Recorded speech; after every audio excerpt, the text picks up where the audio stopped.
નેપાળે 100 રૂપિયાની નવી નોટ બહાર પાડી. આ નોટની તસવીરો જોઈને ભારત અકળાઈ ગયો, જેના વિશે કદાચ તમને પણ ખ્યાલ હશે.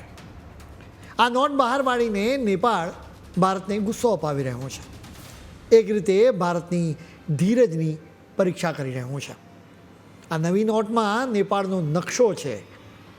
ભારતને આ નોટથી વાંધો એટલા માટે છે કે આ નકશામાં ભારતના કેટલાક વિસ્તારો બતાવવામાં આવ્યા છે, જે કે નેપાળના હોવાનો દાવો કરવામાં આવી રહ્યો છે. એટલે કે નેપાળે ભારતના વિસ્તારો પર દાવો કર્યો. સામાન્ય લોકોને આશ્ચર્ય થાય કે નેપાળ કેમ દુશ્મનની જેમ વર્તી રહ્યો છે, કેમ કે આખરે શ્રીરામની સંસ્કૃતિ બંને દેશોને જોડે છે. વળી ભારતની સાથે નેપાળનો રોટી બેટીનો પણ વ્યવહાર છે.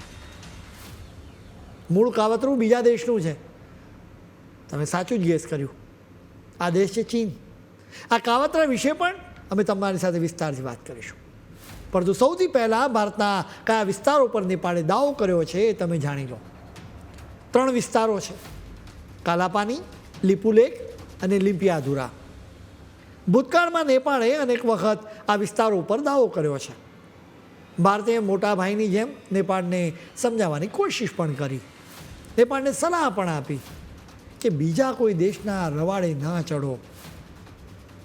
આ 3 વિસ્તારો ઉત્તરાખંડની પાસે નેપાળની પશ્ચિમ સરહદને અડીને આવેલા છે. એના પર નેપાળે દાવો કર્યો એટલે વધુ એક વખત ભારત તરફથી રિએક્શન આપવામાં આવ્યું. ભારતે ચોખ્ખી વાત કરી કે આવા પ્રયત્નોથી જમીન પર કંઈ વાસ્તવિકતા બદલાઈ જવાની નથી. આ નવી નોટ પર નેપાળના રાષ્ટ્ર બેંકના ભૂતપૂર્વ ગવર્નર મહાપ્રસાદ અધિકારીની સહી છે.